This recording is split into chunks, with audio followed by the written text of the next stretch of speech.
The National Broadcasting Company presents The Adventures of Sam Spade, Detective.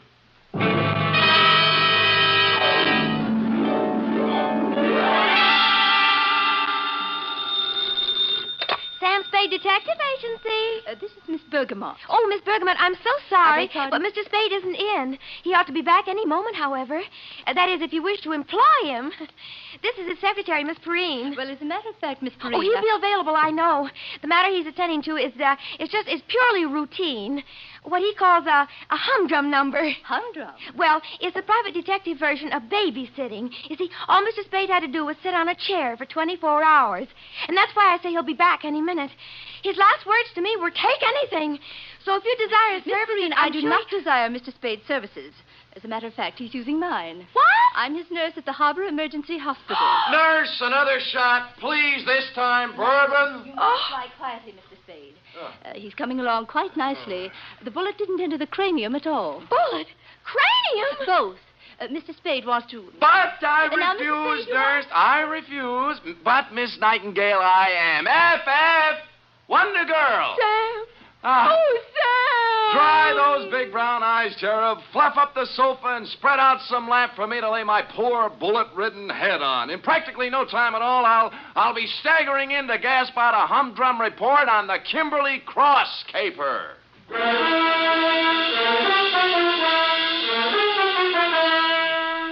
For NBC, William Spear, radio's outstanding producer-director of mystery and crime drama, brings you the greatest private detective of them all in The Adventures of Sam Spade. Hospitals, milk. Enough to break down your whole constitution, give you fits. Sam.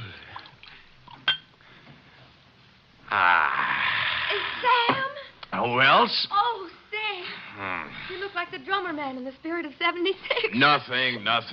As you know, Angel, no profession is without its hazards, least of all this tawdry one of ours. Now, sit down now. Oh, yes, Sam. Now, may I put my poor wounded head in your lap? Oh. Comfy? Mm-hmm. Oh, poor Sam. Oh, they're stupid, too, honey. Let's see now. Hey, new feeling. High twos, huh? Date, fill it in to G.J. Runcible, claims manager, Sunset Indemnity Company, from Samuel Spade, license number 137596. Subject, the Kimberley cross caper. Dear Mr. Runcible. It's just as well for private investigators that we have no way of knowing, by the way a job starts, how it's going to end. I remember once I went beating the bushes for a mad dog killer and ended up playing Monopoly with him in a hotel room for 6 hours. And I remember, too, the time I agreed to take a box of homemade candy to an old lady, wound up with a double murder and a case of arson. Yours, Mr. Runcible, belong to this species. Spade. G.J. Runcible, Sunset Indemnity. You available? Maybe. What'd you have? Are you or are you not available, Mr. Spade? Answer yes or no? Yes. Yes. How much? $50 a day. Expenses, Yes. right. Got a job for you next 24 hours. All you got to do is sit on a chair and keep your eyes on something beautiful. Sounds keen. Might call it a babysitting job. Oh, who is she? Kimberley Cross. Pretty? Like $250,000. Oh, rich, too, huh? She's on exhibit at the Bergendorf Galleries on Sutter Street. She's on exhibit. Get over there right away. Well, I'd better. Check with Mr. Bergendorf personally and then see Johnny Stroud, our company man. He'll give you instructions. Fine. Now, why don't you tell me what we're... Hello? Hello? That always happens on page 6.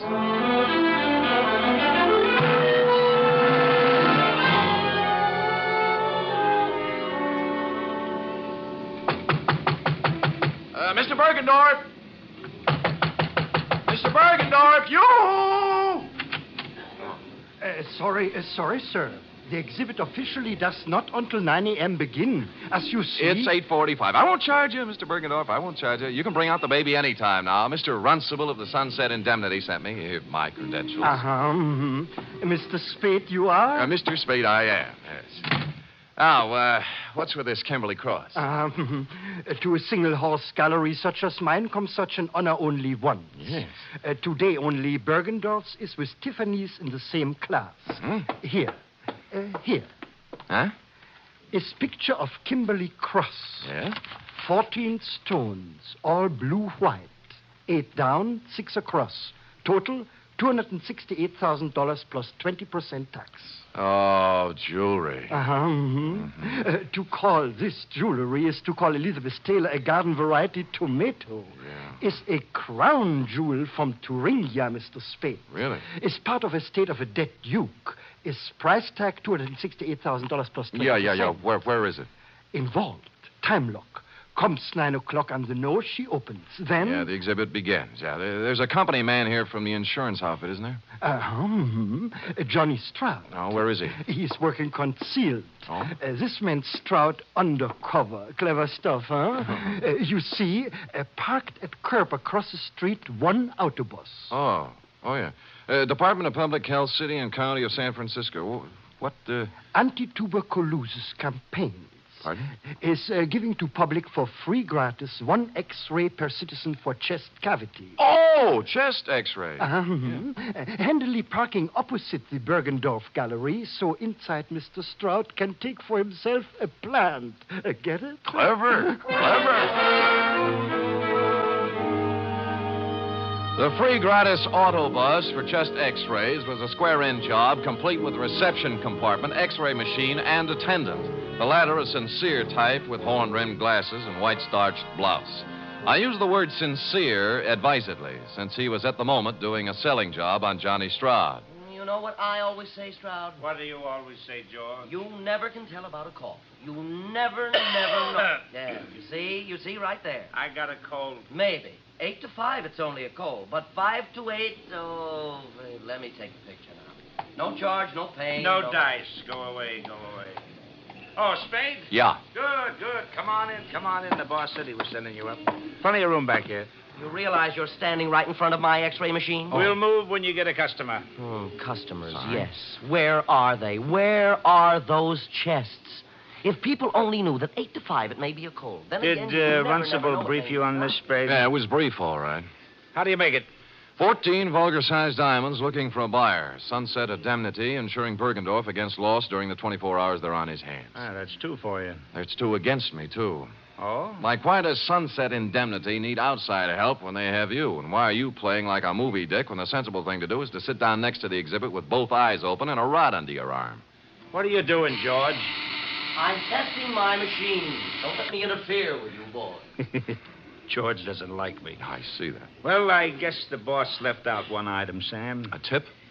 Yeah. Last night, some schmo called him around midnight and got him out of bed. Oh? Runcible's a pessimist, you know. When Sunset Indemnity's on the line for $250,000, he tends to get jumpy. Who had the tip? Anonymous. They all are. Right from the oat bin, the guy says. Somebody's going to take a running jump at the Kimberley Cross while it's at Bergendorf's. Mm-hmm. Needless to say, for the balance of the night, Runcible does not sleep. So today we got reinforcements. Georgie? Yes? I'm going to leave you now, George, to take my post across the street while Mr. Spade... Hey, wait a minute, Johnny. Look, in front of Bergendorf's. The dame? The dame. To paraphrase Bergendorf, calling her a dame was like calling the Kimberley Cross a hunk of jewelry. But that's not what interested me, at least not right then. She was walking back and forth in front of Bergendorf's like a kid at the dentist door trying to get up the nerve to push the button. Quoting from my notes, it says 9:02 a.m., girl, 5'2", blonde, early 20s, gray tweed suit, spent a few indecisive minutes in front of Bergendorf's, finally went in. She came out almost immediately, started west on Sutter, then evidently saw a patrol officer approaching on same side of street, hurriedly crossed toward our post in Public Health Department Mobile Unit number 2 and entered. Hello. Well, good morning. Am I too early for the... Oh, you're just in time. First customer of the day. There, let's see now. Name? Martin. Martin. First name? Bernice. Address? 826... She wasn't a very good liar. While she was telling him her name was Bernice 25. Martin, she filled with a leather handbag with the initials PC on it, big enough to read from across the street. George filled the form out, then moved her around to the machine. By now, the cop she was ducking had walked by and turned the corner. Shall I... No, it won't be necessary to take off your coat. Is this all right? That's good. Stand right there. Hold still now. Take a deep breath. Hold it. There. That's all there is to it. You're doing a wise thing, lady. You think so? Certainly. 8 to 5, it's only a cold, but 5 to 8, you never know. Here's your stub with your number on it. We'll notify you in a few days. Thank you. Thank you.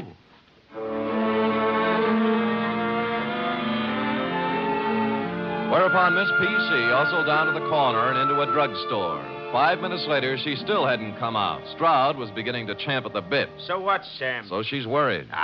She's ducking cops. She's using a phony name. Or her girlfriend's handbag. Look, I'm going. Hey, wait a minute. I'm sure I've seen her somewhere before. Where? I don't know, but I think it was around headquarters. Now who's playing movie, Dick? Look, it's 10 after 9. I'll go over and settle down next to the Vulgar Diamonds, and you make yourself comfy with Georgie. If I get busy, out you go, Keep pal. your eyes on the customers going in and out. There's a good loud burglar alarm over the door there. You can hear it the block away. You see what I mean? It's good and loud. Holy cow.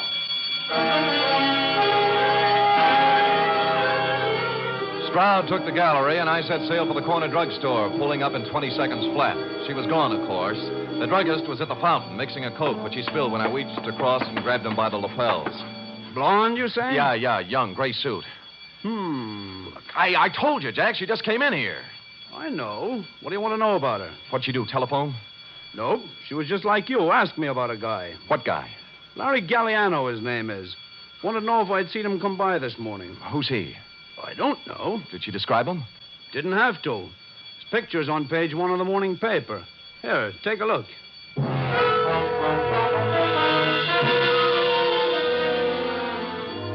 It was no time to dawdle, but I gave it 10 seconds. Larry Galliano, a one-time gas station stick-up artist, had just been released from Quentin after doing 5 years.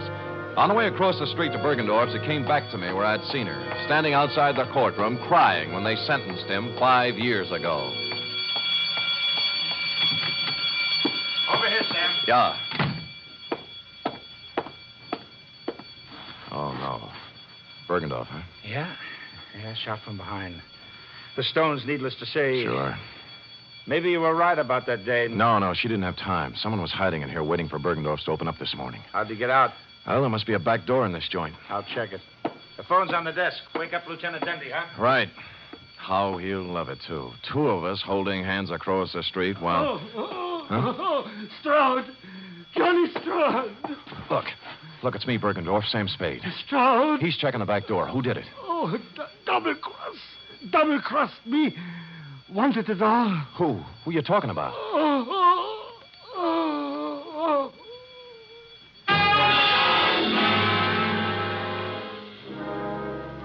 It was as plain as a man in his condition could have made it. Obvious to anyone with average intelligence. But for stupid Sam, it was still a long voyage home.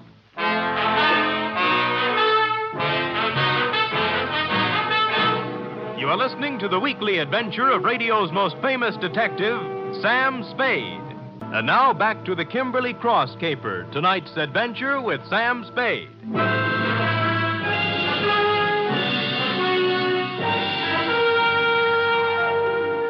It was a dirty, selfish trick, but I left Johnny Stroud at the Bergendorf Gallery to play Porchese with Dundee and Company, knowing in advance pretty much how the patter was going to run. Then called the Chronicle and found the picture of Larry Galliano had been taken yesterday as he walked out of a flea bag on Mission Street called the Aeolian Hotel. You're, Galliano? Yeah.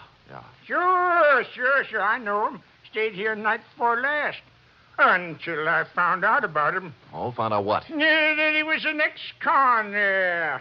This here's a respectable joint, a house, mister. Mm-hmm. We don't cater to felons, misdemeanors, or any other members of the Demond. Demond. Yes, indeed. So, when I found where Galliano come from, why... Yeah. Now, look, did he give you a forwarding address? I don't know. Let me see, son. Yes. Oh, yeah. Christopher Apartments on Jones. Say, you're in luck, young man. Yeah, my girlfriend's the landlady over there. Now, looky here. Don't you sweet talk her now.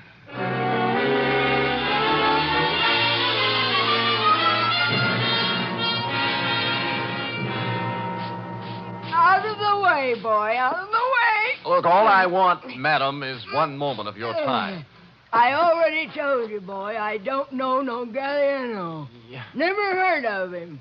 Pull up, so I don't want to hear from him. Yeah, well, wait a minute now. Will you just take a Not look at... one side, boy, one side. Oh, I got I'm four sorry. more flights of stairs to sweep. I ain't no time for Well, it. Mrs. Landlady, I'm afraid you've lost out. What? Yeah, you were in line to win a bagless vacuum cleaner, you know. Oh, but wait a minute, Curly. Wait a minute. What you want to know, bud? Yes. Well, this Galliano just might be using another name. Now, this is his picture right here. Oh. Yes. Now, I will rephrase my question. Has he been around? Nope. I see, landlady. Well, do I win? Oh, I am sorry, but stand by for the giant jackpot. Is it electric?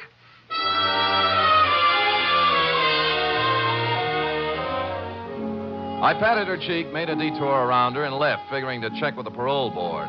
But as I was climbing into the cab in front of the building, a stray thought hit me, and I went back to the doorway and cased the nameplates again. This time for someone with the initials I'd remembered seeing on the blonde's handbag, PC. I did better. Patricia Conroy was living in apartment 402. I buzzed 4 times, then tried the door. It was open. I gave the living room and bedroom a fast toss, moved on to the kitchen, and cased a hamper full of laundry on the back porch. Result, nil.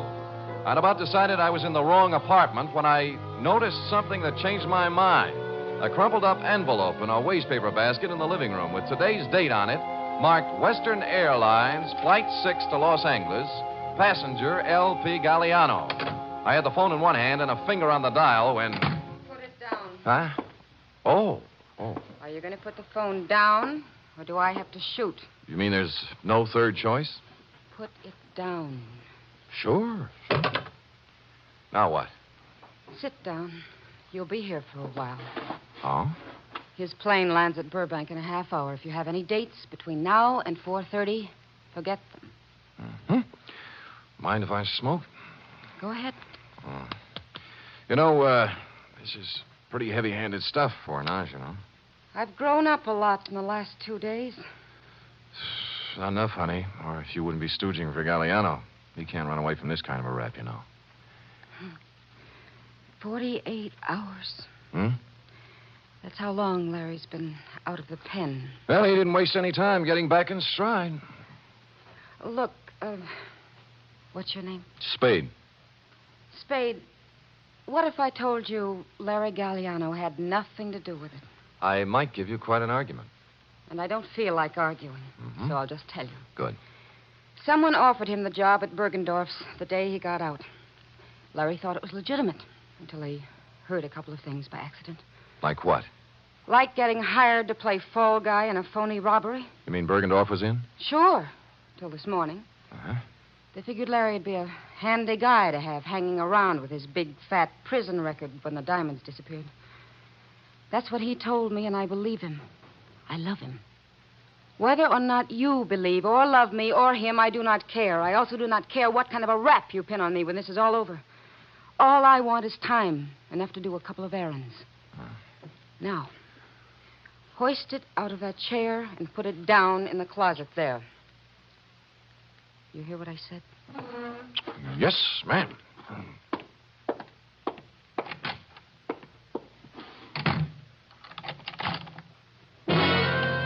I was wrong. She was no ingenue.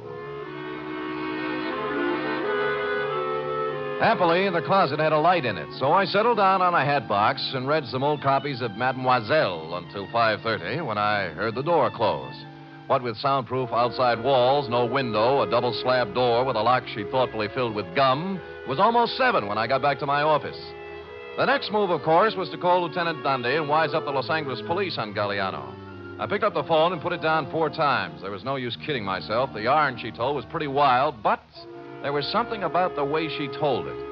And I believed her. Spade. In here. Mr. Spade. Yeah. You remember me this morning, huh? Oh, George, yeah. the technician from the X-ray mobile unit? Yeah, George. What's on your mind? The funny thing, that girl, 34 chest, you remember the blonde? Oh, yeah, I remember her very well, George. What about the blonde? Well, I tried to call her. Operator says there's no such number, And the company has no record of a Bernice. She was using a phony moniker, George. Her name's Patricia Conroy. Oh, now why would she do that? Well, a girl's got to be careful, you know. She does, for sure. How come? How come? I kind of took an interest in her case, you know. I rushed the pictures through as soon as we closed up tonight. She's an incipient case. Oh? Yes. I wanted to wise her up right away. You see, here. Oh. This is... No, this one's Johnny Stroud. I took it when he wasn't looking. Told him I was testing. He was right at that. Nothing wrong with him. But I always say you never... Yeah. How about the girl? How about the girl? Cold. Oh, yes. Yes. Here, now, look. You see this shadowy part here? Yeah? Hey, wait a minute. I wasn't looking at the shadow part. I was looking at something at the left side of the picture, right where the inside coat pocket would be. The clear black outline of the Kimberley cross. You mean she had the thing? Yeah. Give me the phone. Well, I thought it was one of those clip gimmicks the girls wear on the phone. Oh. Spade? Johnny Stroud. Look, I got news for you. I got news for you, too. I spotted that blonde again. Where? In a bar on Kearney Street. Talking to guess who? You mean Galliano? Who's he? Never mind. Who was she drinking with? Papadopoulos, the biggest jewelry fence on the coast. Where are you now? Outside her apartment. Jones near Post. Oh. I think the number's... I'll be up in 5 minutes. Look,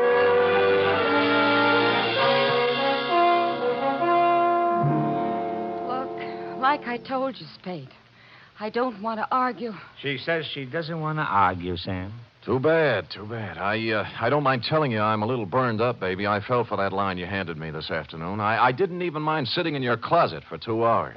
What's that? Sure, she's got a .32 tucked away here somewhere. Had me looking up the barrel while she dished out Shut a lot up. of... Who's got the cross, honey? You or Galliano? We don't know anything about it. Then what were you doing in that bar with Papadopoulos? Larry said whoever had it would try to move it through him. I thought I could get to him, but I was wrong. How does that sound? What do you think? Look, I walked into Bergendorf's this morning. Why'd you run out? The vault was open. Furniture was overturned, and Bergendorf didn't answer when I called. I figured it was a setup for Larry to check in, and he was on his way, so...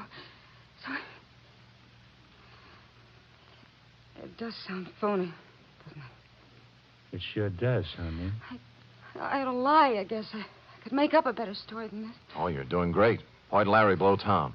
You need a diagram? He was scared. What chance is the next convict when it's his story against someone else's? What did you do with the 32? In the drawer. Over there. Now, here's the big question, honey. I can't tell you anything else. Where are the diamonds? How do I know? How do I know? Look, you're a real modest girl, Patricia. As a liar, you're sensational. I'm not lying. Oh, believe me. You had the Kimberley cross in your inside coat pocket when you came into the wagon this morning. What are you talking about? I'll get it. The X-ray, baby. Take a look. You asked for a diagram. There it is, in your inside left pocket. Oh, wait a minute. Hello? Mr. Spade? Yeah? This is George, the technician again. This is all wrong. Hold it, George. Let me see that. I don't have any inside pocket. Look, I'm wearing the suit right now. Hold it. George, what is it? Well, I got to worrying about that print of Miss Conroy's, the incipient case, 34 chest, you know. Yeah, what about it? I called the lab and they checked again. It's a mistake, Mr. Spade. A switch. It belongs to someone else. Who? Johnny Stroud. Oh. Oh, well, George, you won't have to worry about making more extra prints. What? The ones you have will do. Huh? Yeah, thanks. Thanks a lot, George. George is getting worried. Extra prints? Yeah, I had him run off a batch. Evidence, trial, DA's office, you know. Now, let's take her in, huh? Just a minute. This is crazy. I have no inside pocket. How You could wouldn't argue with a picture, would you, honey? Give me the gun, Johnny. We'll take her in together. No, wait. I want to settle something else. Johnny, you're pointing that thing at me. It might go off. Yeah, it might have that. What's eating you, Johnny? I know what's eating him. He's... Shut up. You aren't a very good liar either, are you, Sam? There aren't any extra prints. Well, there's always George. In a couple of hours, there won't be any. George! No, you don't.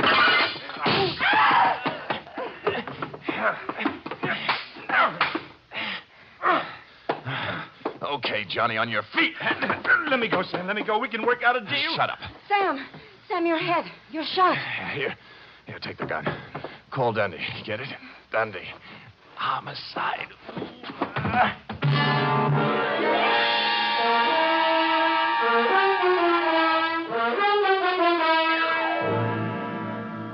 And the next voice I heard belonged to cool, brisk Miss Bergamot of the Harbor Emergency Hospital. Period. End of babysitting session. How intrepid, Sam.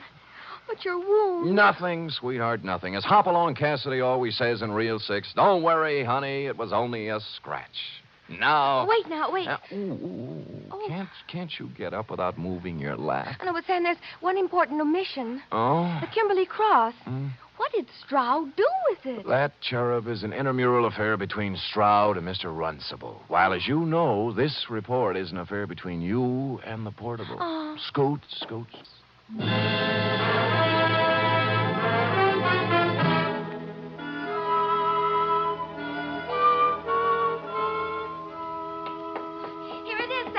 Oh, brisk, efficient Miss Perrine. You may lay it on my desk and restore your lap to its original position. Oh, yes, sir. Ooh. Comfortable, Sam? Loving every minute. Sam, Yeah? a girl can't help wondering sometimes. About what? Well, the way you described the blonde in your report. Glamorous, like the Kimberley cross and all. You like that? Oh, I just wish sometimes someone else could be her secretary, and I'd be the one you'd meet in a room with velvet draperies and a long cigarette holder and slanting glasses and a black lace negligee. Hold it, girl, hold it. You've gone quite far enough. I know, but it's only natural for a girl to want to be glamorous, Sam. Pardon me. You show up with any of those props, and I'll turn you over my knee. You like me the way I am, Sam? Yep. Why is it always this way? Just when I think I'm getting somewhere, I find myself saying, good night, Sam. My sweetheart.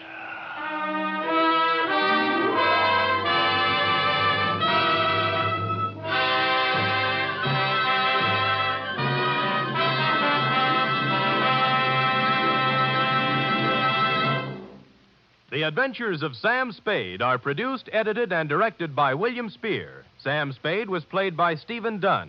Lorene Tuttle is Effie. Also in the cast were Wally Mayer, Fritz Feld, Georgia Ellis, Sidney Miller, Olin Soule, Alice Wellman, and John Monahan. Script for tonight's adventure by Harold Swanton. Musical scoring by Lud Gluskin, conducted by Robert Armbruster.